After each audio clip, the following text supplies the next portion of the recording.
once he has a butterfly, you're nowhere near an MKB if you're Fnatic. You still have the combo that you can fall back on, but consecutive fight after consecutive fight loss means that eventually it's not going to matter whether you hit the wombo combo.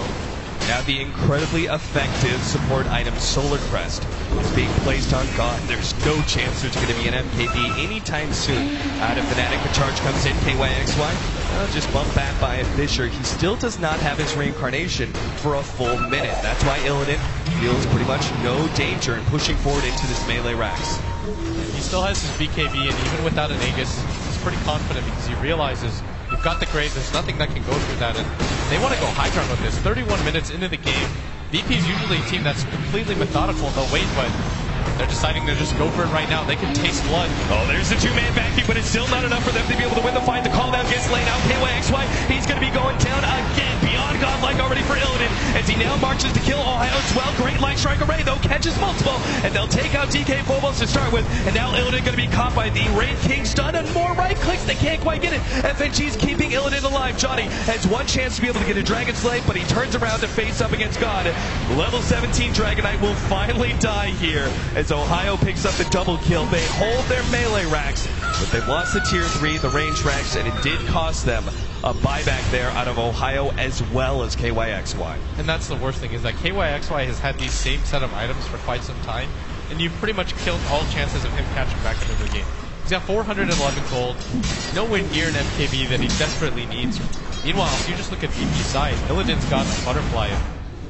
I mean, I don't mean to be negative on Fnatic's chances, but at a certain point, there are just items that you can't really beat with what you have. And Fnatic are rapidly approaching that point. They can't take another sloppy Roche fight. They actually have to steal it, because I don't know if they can hold the high ground if there's both an Aegis and double BKBs up on both cores. And now you can't commit buybacks anymore. Now a third BKB. DK Phobos has his. Lil's got a Glimmer Cape. And we already talked about that Solar Crest, what could be a Force Staff for FNG as well. I love the way that Virtus Pro are playing very disciplined when they push uphill as well. This is what kind of struck me when they had the Gyrocopter there on the front lines. They had everyone else sitting very far back because they really wanted to make sure they did not get caught out by a big blink vacuum out from Ohio. And you could see when Fnatic finally were forced to make the initiation, all Ohio could grab was a two-man vacuum from it. Yeah, and with all these BKBs up at the same time, as long as VP's fast to the trigger, they can take these fights, but it's going to come down to how Fnatic decides to approach this. They don't have a smoke for quite some time, Austin, and that's what I'm a little bit concerned about it from them. How do you take the Roche fight? You can't really walk in. You have the gem, sure, but they don't have the gem anymore either, no. They actually got given with the Dazzle, so they can't even walk in with vision. They're pretty much just fighting blind at this point. Yeah, and Roshan's up for in a minute and a half, so Fnatic have very little time to figure out a game plan here. It seems right now it's all about split pushing as Ohio pushed out the top lane. We have our Shadow Fiend actually just real quick bumps out of the jungle, clears through a creep wave, and then immediately TP's out. He's just too scared of the Spear Breaker. And he should be at this point, because another catch means that Fnatic are going to get high ground. You don't want to be forced into a buyback situation as a Shadow Fiend, just because you spawn with no souls. So you're not going to be able to deal any damage. Your ultimate's probably already been popped at that point, and even if it hasn't, your BKB ultimate with 18 souls isn't going to really change the fight. Fnatic pretty much need the perfect setup here. They probably need to blow up one or two heroes with the Song of the Siren. Like, they have to catch somebody from VP that doesn't pop it in time, and then after that, they pretty much have to win a 4v5 fight after that point. But I'm not sure if they can do enough burst damage. They don't quite have the heroes for this. Oh, Lil misses out on that one. Mushi thought about taking advantage of Lil, who's kind of stuck in this position, but I think they realize VP are going to be nearby. Mushi starts a little bit of damage on Lil, but not too much pressure. VP start landing a response. They control this cliff area, which Fnatic simply cannot push into. We saw the last time they smoked up and tried to go up that cliff. Did not fare well for them. Lil's going to see the respawn of Roshan now. And Fnatic, time on the clock here, 35 minutes in. Seemingly need a miracle to be able to come back into this game after what is a 16,000 gold lead from VP. Very monstrous. late game potential here. Solar Crest ringing Roshan. Look at it, it's already going down to 3k HP. And Fnatic are not going to be able to mount a response in time. Aegis already in the hands of Illidan. And TK Phobos, he wants to be able to force this fight. Charge right through Mushi, leading things up for Lil to be able to get a multiple stuns. Johnny's going to be controlled up by TK Phobos. Meanwhile, farther up, they do manage to take out the Wraith King for the first life. Farther down, Mushi is trying to back himself away from the rest of VP. Nice two-man vacuum with Wall on top. TK Phobos actually going to go down here. God, though, pops his BKB and now challenges Ketchigimba for superiority. Ketchigimba running away, but nice Saga Siren out from Mushi. They're going to try and pop God here. They lick on the Saga Siren. God gets brought a little bit low, but it's still not enough. The Shell's Grave is there, and Ketchigimba, desperate to be able to TP out, does not make it away. Johnny TP's out, but they lost their core. KYXY as well as Ketchigimba are down, and Virtus Pro now go for the second lane of racks at bottom. There's no buyback on the Wraith King. The Shadow Fiend does have one, but Fnatic no longer have any abilities.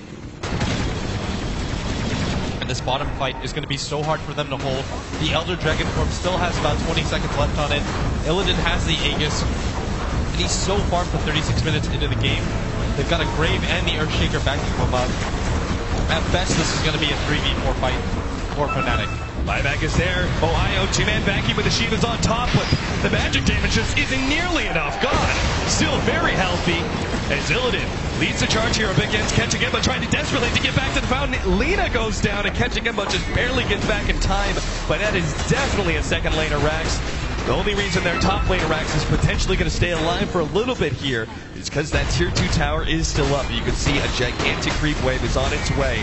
VP seemingly already have this game in the bag. 37 minutes in, 30-13 to their advantage. That's a full Satanic, by the way, finished on Illidan. If you thought he was going to die before, he's got an Aegis, a Satanic, a Butterfly. There's no MKB completed on anybody on Fnatic. Okay, this is starting to look nigh impossible.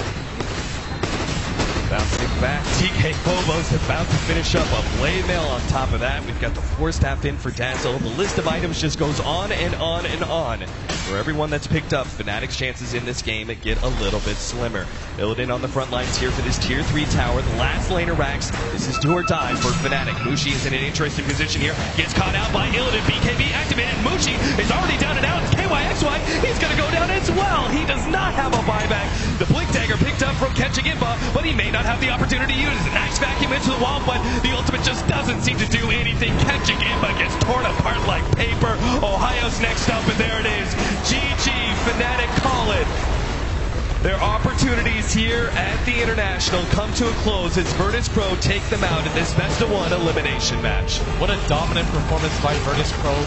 They don't even look phased. They're not even really, I'm sure they're happy, but it doesn't even look like that bothered them. They're like, we expected to go there, be clinical, take them apart, and that's exactly what they did. An absolutely dominant performance from them, surrendering just 14 kills in 38 minutes. Fantastic play by Virtus Pro. Congratulations to them to moving on to the top 12. At the same time, condolences to Fnatic, who worked their heart out to get here and still walk away with a decent chunk of change. Yeah, some big veterans on the Southeast Asian side. Got to give props to them. Of course, VP, expecting just such a dominant performance by them from a team that, actually almost made it into the upper bracket and only lost due to a tiebreaker. Great performance by them. Looking forward to seeing more. We'll see what our analysts have to say about VP and Fnatic. Thank you very much, gentlemen. Yeah, we lose another team. There were 16, there are now 13. We'll also eliminate one more before the night is out as well. We have Fnatic added to a long list, or an even longer list as it's getting, of big names. Newbie are gone. Fnatic are gone. We are losing champions left, right and centre as well, and Na'Vi are also gone. We could even lose a third by the end of the night as well. Disappointing from Fnatic, I think we can say, but actually very, very powerful show of display by Virtus Pro. Yeah, if you can count on one thing when you watch VP play, it is that they will play with absolutely no fear. And that's what you saw from that squad tonight. And, I mean, Illidan, when he is on his game, is as dangerous and as aggressive a carry player as you'll see in the game right now. Yeah, I mean, we used to see him farm really good, but now he farms and gets kills really well throughout the entire game. Just amazing to watch. Okay, we do have a quick clip of one of the key moments in the game. This is the Roshan take where they went on towards the racks as well. So key moment in this one. They were well ahead at this point anyway. This just kind of confirmed their victory. Yeah, exactly. This was pretty late in. I think this is actually the third Roshan that we're seeing here. And the team fight here, there's no way for Fnatic to work with. They don't have enough items to deal with VP. And VP just really needed BKBs to counter it. Fnatic didn't even coordinate that well. They had another Roshan fight prior where Mushi released the Song of the Siren a little bit too early, and then Shadow Fiend without the BKB just got destroyed. And at this point, there's a cheese that comes out for G, and as you said, just too many items to overcome. And Fnatic just really needed like excellent teamwork, but they just seem in shambles. They even like switch roles from the group stage. I was very surprised to see that. Yeah, we talked about the fact that it was a signature hero for Mushi, and then didn't even see him on it, which was a little bit odd. But maybe he thought it was time for the Padawan to step up and become the master. But that didn't work out, did it? We are going to move swiftly on. So we're going to move on to our final game. We are going to get into that very shortly. Invictus Gaming versus MVP Hot 6, of course. Hot 6 coming into this as the second part of the MVP duo, but without a win from the group stage. We're going to start things off with a look at Invictus Gaming. You should know them and love them by now, of course. Former champions. And who else are we going to talk to other than Ferrari? 第一次见430的时候，就觉得这个人有点疯狂吧，每天都在打，就是他也没玩别的，就一直在练，一直在打。我觉得430他首先对自己从来不会降低要求，他不会乱看网页什么的，就是。我觉得 IG 最强的地方在于我们能适应所有的战术，因为 基本上所有的英雄我们都会去用，都会去尝试所有的套路，我们都可以去复制它，然后去学习它。我觉得430，这5年一直在 IG 打，是我挺佩服的吧，因为很多职业选手都是这么多年就是一直保持一个很好的竞技状态吧。第一个反应就是一个挺大胆的人，比较刚，然后当然这和他技术高也有关吧。艺高人胆大，但是他绝对是一个不怂的人，在游戏。感觉时间过得特别快吧，感觉 TI1、TI2仿佛都在昨天一样，一下突然就到 TI5了，感觉时间过得还没有反应过来，时间已经过去了。IG 和他之间已经有一种特殊的感情了。我们人员一直在变动嘛，但是430从来没有离开过 IG。IG 也确实很需要。IG 在我心中可能就代表了 Dota 吧，因为我一直在这个队伍当中。一起最难忘的经历当然是 TI 夺冠。我相信所有的人、所有的队伍，如果 TI 能夺冠，这都是他们最深刻的经历。兄弟啊，这个 TI 是打一届少一届，希望我们今年能够打漂亮一点，然后继续一起跟江作战吧，这样。